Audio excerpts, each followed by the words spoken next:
እሺ ኦቨን ውስጥ ከተተው በሰል ይበቅ መጥበጥ አድርጎ አንድ ላይ ማለት ነው። በሰል ሲለሚ እሺ እኔ ቆንጆ ነገር አትሽም እንዴ? በባዶ እኮ እንደዚህ አይቀመጥም እኮ። እኔ እኮ ቤተሰቦቼ ሲያሳድጉኝ እንኳን አይደለም መጠጥ ስኳር ያለው ነገር ራሱ መጠጣት አይፈቀድልኝ። አሁን ራሱ በረንዳ ላይ ከሚጠጣ ሰው ጋር እንደተቀመጥኩ ቢሰው ያዝኑብኛል። አረ ቀለል ያለ የሆነች ድራፍት ነገር ጠጪ ቢያንስ እንዴ ቀምሼው ሰክርት ቀለል ያለች የሆነች ትንሽዬ ኮክቴል ነገር አጠጪ። ካላዘዝክኝ እኔ ማስጨነቅ አታቆምማ። አዎ ትንሽ የሆነች ነገር ባሽ ልዘዝ አባ ይቅርታ ስማኝማ ማለት ነው። አንድ ድራፍት ሳመጣኛለ ማለት ነው። ስታመጣ 4 ሻት ብላክ ማለት ነው። መለስ ያረ ዛም በኋላ ማለት ነው ኮፈስ ማለት ጀምር ማለት ነው። ሁለቱ ሩዙ ወጋ ሲኮፈስ ይወጋ ይሄ በረዶ መቀላቀያ ማቅጠኛ ላ ውሃ አይመቸኝም። እሺ ኦቨን ውስጥ ከተተው በሰል ይበቅ መጥበጥ አድርጎ አንድ ላይ ማለት ነው።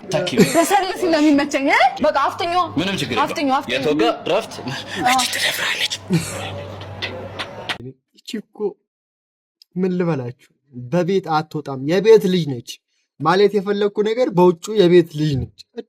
ጭራሽ እንትን እሱ እኮ ኖርማን እኮ ነው። ኖርማን ድራፍት ነገር ነው። እሷ ግን እኮ ምን ልበላችሁ ጭራሽ ከነ ሀያቶቻችሁን ያዘዘችው እንዲያርግ ይመቻት። ግን ከቤት አትወጣም። ጨዋ ነች።